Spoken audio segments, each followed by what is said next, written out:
Florida Governor Ron DeSantis' beef with Disney could cause a financial storm for the Sunshine State, but it may be the first shot in a potential war against what he calls woke capitalism.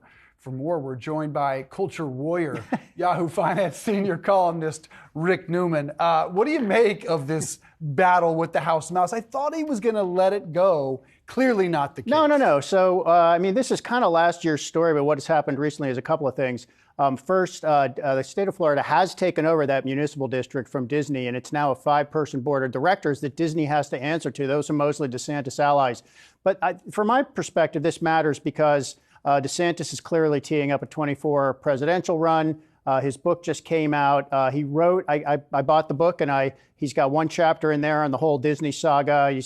Here's how I took on woke corporate America. The Wall Street Journal ran an excerpt from that chapter. So this is what happened with Disney in Florida is kind of like his template for how he wants to take on corporate America and this whole thing he calls woke capitalism.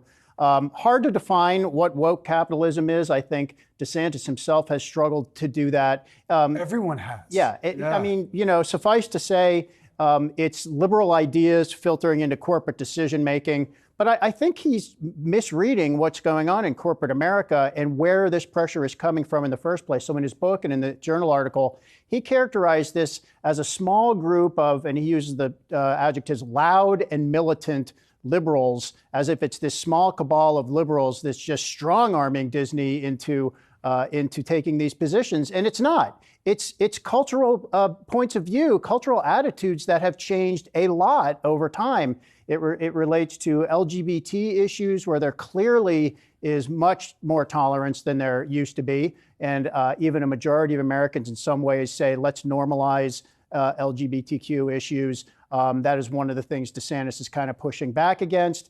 This gets into so-called ESG investing, environmentally friendly companies. That is somewhat fraught, but if you just go to the fundamental issue, majorities of Americans want more action on global warming, again, especially young people. And guess who companies obsess over? 18 to 35-year-olds. They don't vote. Well, they did. So they do vote eventually. Number one, they vote eventually. Sure. And if they do get energized to vote, they can make a momentous difference. I mean, the Republican base is older voters. Yep. You say DeSantis is misreading corporate America. My question is, do you think he cares, or does he care what resonates with the Republican base? I think it's both. So that's what I think everyone's trying to suss out at this point. So you're right. This idea of woke capitalism, because it has these cultural touchstones, don't shove liberal culture down our throats. So that does, I think, resonate with I think you call it the MAGA base, the Trump groups. It does not necessarily resonate with what you might call traditional business-oriented Republicans. In fact, some of them have said, let's leave companies alone. Fine to go after the culture issues, but don't punish. Ken Griffin, the billionaire founder of Citadel, has said, I support Ron DeSantis. I wish he'd leave Disney alone. In other words, keep the businesses out of it. So let's say it works and he can win a primary among Republicans. Does that then translate into, can he get traction on this with swing voters? There's absolutely no evidence that swing voters will take up this issue.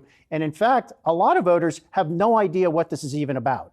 Nor do they really care. They don't really care. They might care about some particular issue, yeah. but they don't even recognize this umbrella phrase of wokeness or wokeism or woke capitalism as a thing. What about the impact on the all-important donors? Because corporations are the Republican Party's biggest donors. If you're taking on corporate America, how are you going to raise, and you're going to need hundreds of millions of dollars to run for president? They are not as important to Republicans as they used to be, or as many people think they are. And this has to do with all the shifts we've seen in politics during the last 10 to 20 years.